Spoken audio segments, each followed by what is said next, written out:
Bismillahirrahmanirrahim. Assalamualaikum warahmatullahi wabarakatuh. Kita melanjutkan kembali materi tentang respirasi.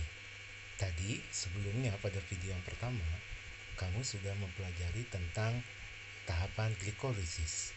Sekarang kita akan mempelajari tentang tahapan selanjutnya.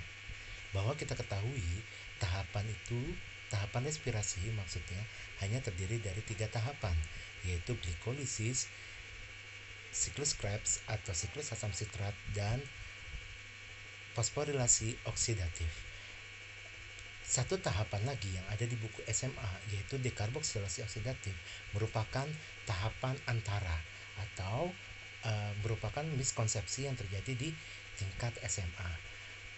Tahapan antara itu sebenarnya hanyalah tahapan dari glikolisis menuju ke siklus asam sitrat. Di sini tidak terbentuk yang namanya ATP. Namun di sini dalam proses ini sangat dibutuhkan untuk proses selanjutnya, yaitu siklus asam sitrat. Siklus asam sitrat bahan bakunya adalah asetil koenzim A, sehingga pada tahapan antara dibentuklah asetil koenzim A. Pembentukan asetil koenzim A itu terjadi di dalam mitokondria, sehingga proses ini harus ada, atau keberadaan oksigen itu harus tetap ada. Karena jika tidak ada oksigen, maka proses dari tahapan antara siklus Krebs dan fosforilasi oksidatif tidak akan terjadi. Siklus asam sitrat akan terjadi jika terdapat asetil koenzim A yang merupakan produk dari tahapan antara. Berikut adalah prosesnya. Di sitosol atau sitoplasma.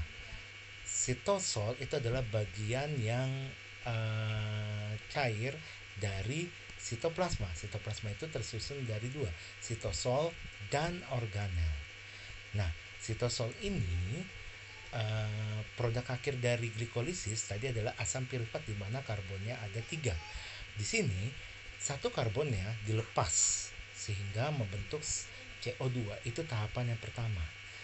2 karbon berikutnya itu akan berikatan dengan koenzim A. Apa itu koenzim A? Koenzim A merupakan salah satu vitamin. Jadi vitamin C, vitamin B merupakan salah satu sintesis dari koenzim A. Maksudnya koenzim A berasal dari vitamin-vitamin tersebut, sehingga kita harus mengkonsumsi vitamin. Kenapa? Karena dengan vitamin tersebut maka suplai koenzim A itu akan tersuplai dengan baik pada mitokondria. Makanya orang yang meminum vitamin C dan vitamin lainnya fungsinya adalah untuk meningkatkan produksi ATP. Makanya ketika seseorang meminum vitamin C akan terlihat lebih segar. Lanjut lagi, dalam proses ini juga dibentuk NADH. Ingat bahwa NADH itu adalah molekul yang menyimpan energi. Energi itu tidak pernah terlihat.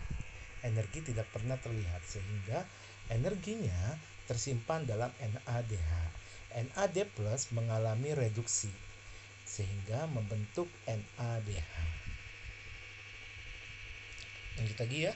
The citric acid cycle, also called the Krebs cycle. Ini adalah tahapan berikutnya. Setelah melewati tahapan antara, maka masuk ke dalam proses siklus Krebs. Karena menemukan adalah Hans Krebs. Ini terjadi di dalam matriks mitokondria. Sama seperti proses pada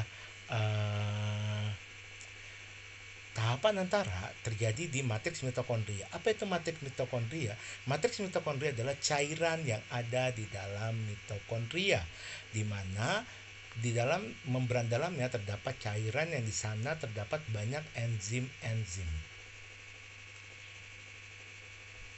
The cycle oxidized organic fuel derive from pyruvate, generating 1 ATP, 3 NADH, and 1 FADH2 per turn. Jadi dalam proses ini, dalam siklus Krebs ini terdapat dua turn, dua siklus. Siklus pertama itu akan menghasilkan 1 ATP, 3 NADH dan 1 FADH2.